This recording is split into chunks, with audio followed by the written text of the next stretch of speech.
Today, we're making progress on the fake snake Mustang. We're bolting up these bad boys.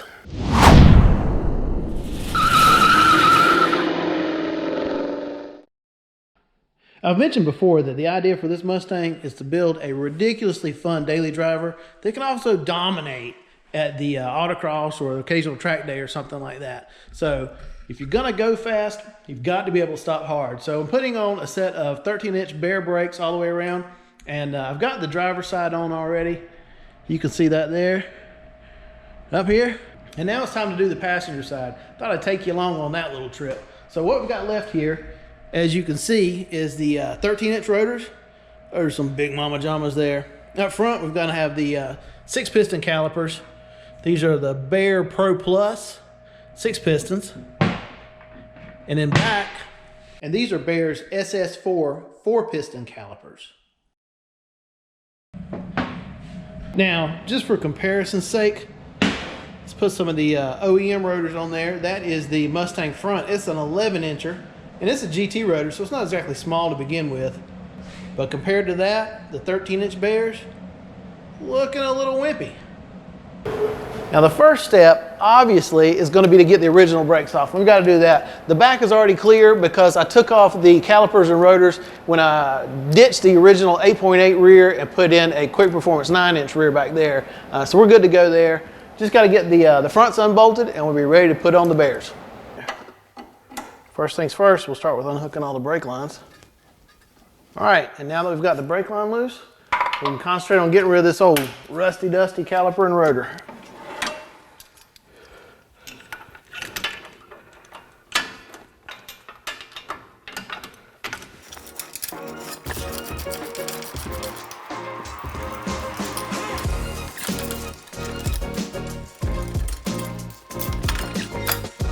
One caliper down.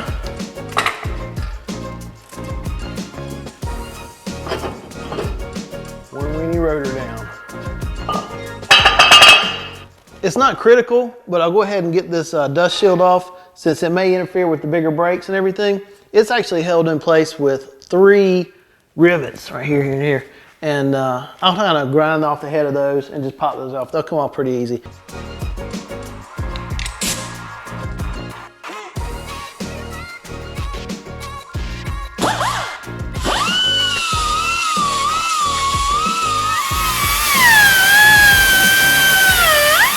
Now everybody's got their own way of doing things, and this is just kind of what works for me because I can never seem to drill out the pop rivets when the head is sticking out straight. So I just grind the tip off and get it nice and flat, and then I'll take a fat drill bit like this, finish up the rest of the head, and it seems to come right off.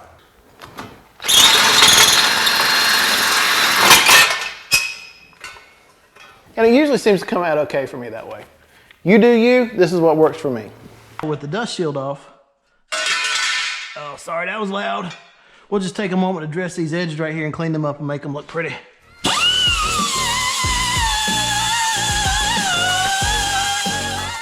It's not important for the new brake system, but it's just to make everything look clean and shiny. This bad boy is the brake line location bracket that I pulled out from the frame right here. You've got to make a slight modification right here. Can you see that little tab right there? I had to file it down just a little bit, and as soon as the fitting for the flexible brake line, that's hard to say, can fit through there, just like that, you're good to go. Get it installed back in there and you can put the line back on.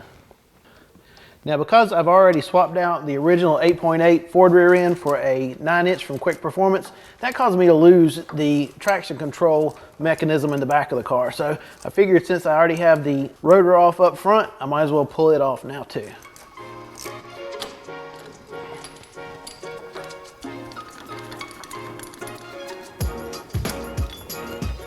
I'm just gonna be a little bit of a hack for now and cut it, and then I'll pull it through the other side when I get under the hood. There, that looks a lot cleaner. So the first step is to mount up our caliper bracket. And that's gonna go on the spindle right here just like that. And it also allows us to shim the bracket and move the caliper in and outboard like this. Now the shims are gonna go in between the spindle on the outboard side and the inboard side of the bracket. And because the bracket can only be shimmed out and not in, I know that Bear's gonna have it so that the caliper is gonna need to come out to begin with. So we're gonna start with a couple of shims in here as we get going.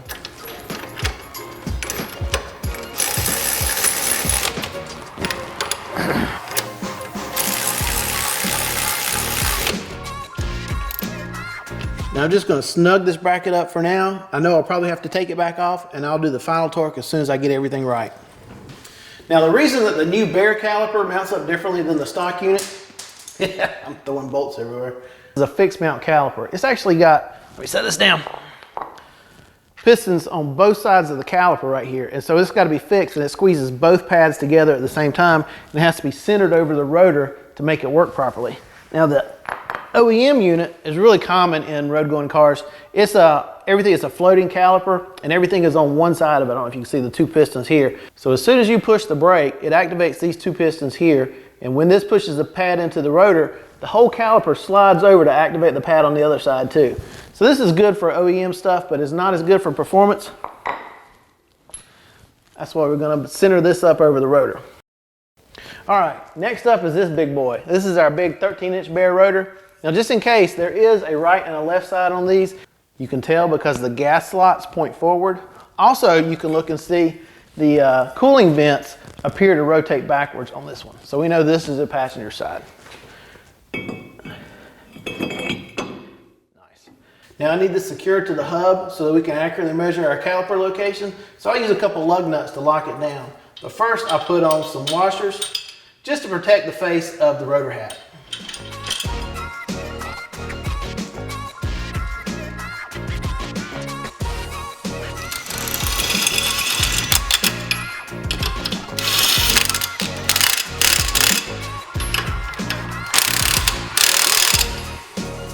There, now that that's all nice and secure, we can mount up our caliper and see how it's located.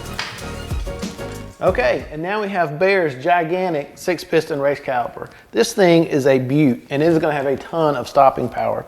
Now, you'll never get it wrong with these because of the markings on the front, but just for reference, always make sure that your air bleed on your calipers points to the top. Otherwise, you'll never be able to fully bleed your brakes.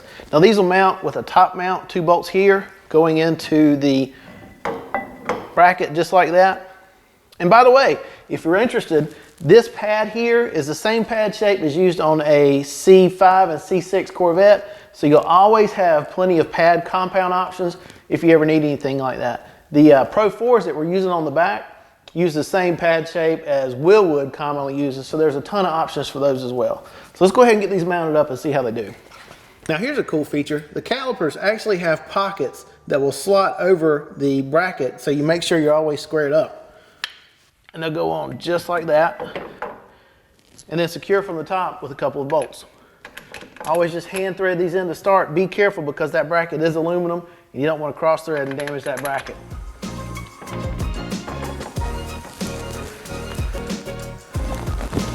Once I know I've got both these bolts started well, I can go ahead and run them in the rest of the way.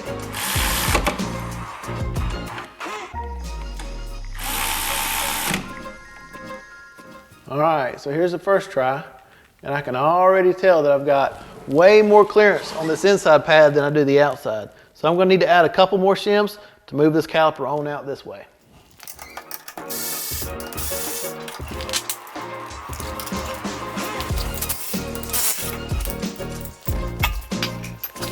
Now if you want to, you can get away with leaving the rotor on here, but I'm just taking it off so you can see a little better what's going on.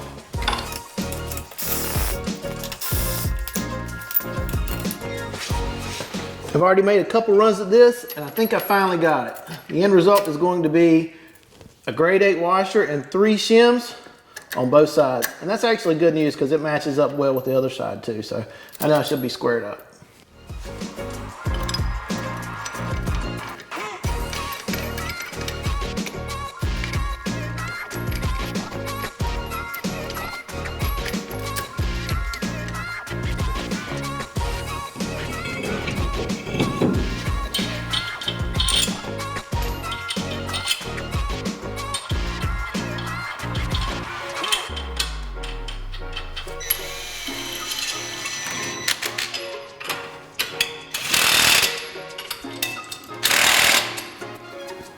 And last but not least, one more time with the caliper.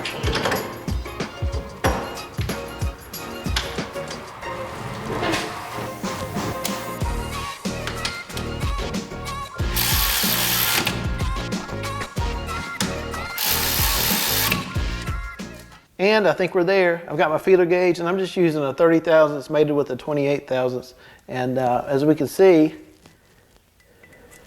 it goes in and it goes in. So about as even as we're possibly going to get there. I think we're going to call that good and tighten everything down. Now, one more thing to note here is not only do you need to get the caliper centered over the rotor here, inboard and outboard, but you also need to make sure you've got a consistent gap top to bottom on both sides. This can be a little bit cockeyed, so you don't have to run the same shims top and bottom. You can run a little more or less top and bottom, whatever you need to square everything up this way as well. Now this here big baby of a caliper is squared up and true, Bear says the next thing we got to do is torque it down tight. So the caliper mount bolts in the back go down to 85, and the caliper bolts up top go to 75.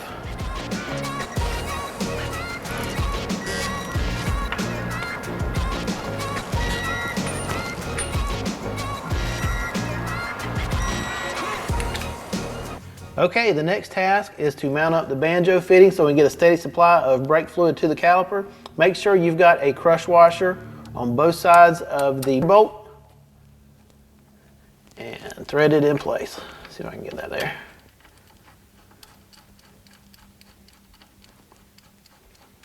Bear recommends that you torque this banjo bolt to between 15 and 20 foot-pounds. I've got a little bit of extreme pressure lube on there just to lubricate the threads and keep it from galling up. So I'm going to the lower end. I'm torquing to 15. And we're good. And that's basically it. All that's left to do now is everything all over again at the back of the car. All right, first things first, before I start on anything with the brakes, is I gotta repair my own damage. I tore off the brake line nut. We're trying to get everything apart. It was seized up, so gotta reflare this and put a new flare nut on. So there we go. This is in a pretty tough spot to get the tool up in there, but that'll work. So now that I've got the brake lines fixed, I can actually start bolting up brake parts. The first thing to do is the backing plate here. Now the rear brakes are a little bit different than the fronts because up front you're bolting the brake system to a spindle, and back here we've got a live axle. And this, again, just so you know, is not the stock axle. This is a 9-inch from Quick Performance. Now putting this all together can be a little bit like a puzzle. You can't see it yet, but there's the park brake assembly goes on the outside here. And sometimes you can get away with pulling the axle and then sliding this down the axle and putting it all together like that. But this one doesn't actually fit that way because you can't get it over the axle bearing. So what you got to do is slide it up in place like this, and then take these T-bolts. These T-bolts slide up against the back of the housing and lock in place, and they just slot right through the back just like that. So get your 4 there like that.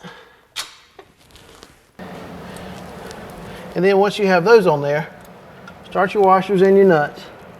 But don't tighten them all the way down. Just get them started, because you have to back the bolt up to be able to get the parking brake in.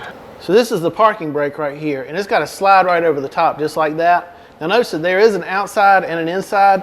This little bracket right here is going to line up right here, and the bottoms will get to the parking brake adjuster down here. All right, now hopefully you can see I've got the parking brake pad in. It sits right there. There's a little bracket back here, and it just bolts in with these on a 5/32 Allen wrench.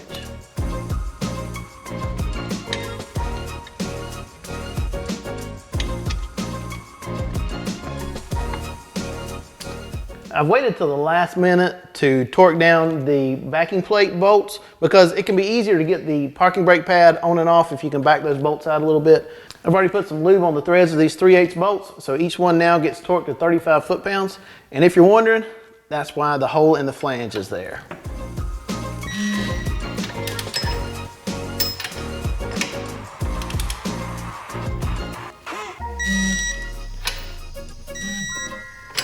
And done. Out back, the aluminum caliper mounting bracket bolts to the backing plate right here. And because the bracket mounts to the backing plate and not a spindle, now you have the opportunity to shim both here and here to move the caliper both in and out to center it over the rotor. Now, just like on the fronts, we're just going to mock everything up until we make the shims right, and we know that the caliper placement is perfectly centered over the rotor. Wait, I have told you wrong. Earlier, I said we had to take this tab off to get the parking brake pad and everything assembled. Turns out you don't. It just slides right up and comes off this way. I had to get it off because I needed to readjust the parking brake because it was pushing the pad out too far to get the rotor on, and figured it out then. So just thought I'd pass that along to you. Goes on just like that. And then you can get it over the bracket. Just like that. And then up and back on. Jackpot. Okay, now we've got fun things happening. Bang. It's like it's meant to do that or something.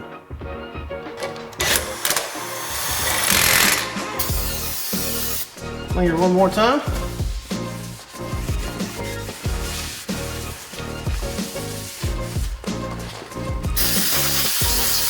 Don't forget the backside.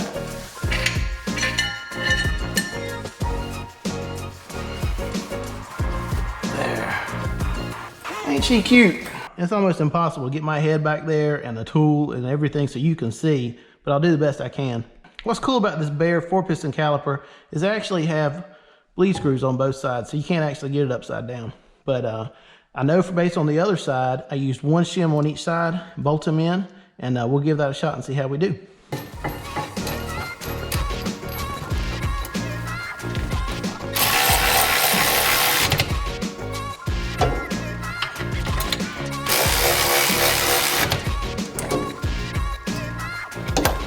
I don't know how well you can see this with the light, but it looks like we are there. Now that the caliper is properly shimmed, we can torque it down to 75 foot-pounds.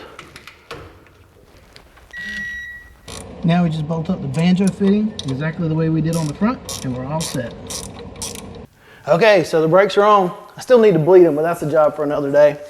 Meanwhile, these are the stock tires and wheels that came off the Mustang. There's no way I'm going to put them back on. Besides, they really don't fit with this big caliper and rotor.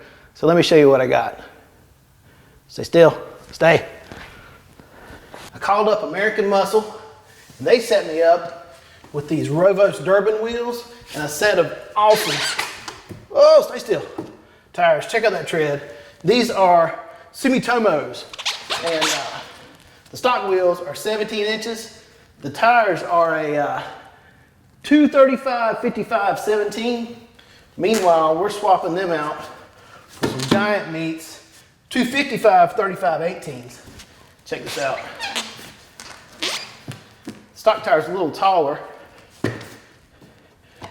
but that is going to be really nice out back and in front. We've got a 10.5-inch wide wheel in the back with a 285 tire. Up front is a 9-inch wheel with a 275 tire. So let's get them on. I'm tired of waiting. I want to see what they look like. So off you go. We don't need you anymore. I can't wait to get these mounted up. You can't see it. The wheel just crashed. Still got to take these right back off when I bleed the brakes, but can't wait to see how it looks.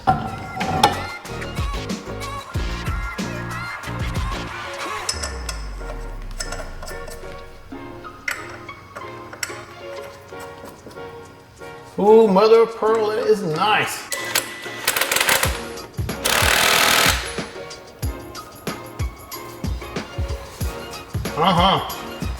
These wheels definitely look great.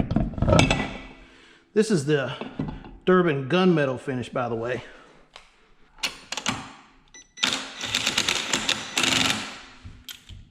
Ugh. I have definitely got to get some black lug nuts.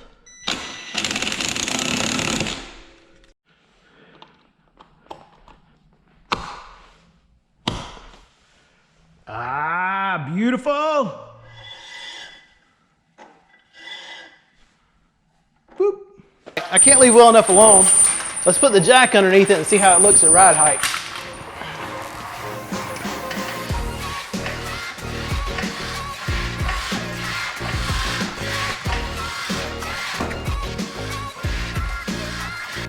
Oh, that's still quite a bit low, but gives you a better idea what it's going to look like for sure. I dig it. And I certainly like this angle too. All that rubber back there should certainly help my traction issues. Love that tread pattern.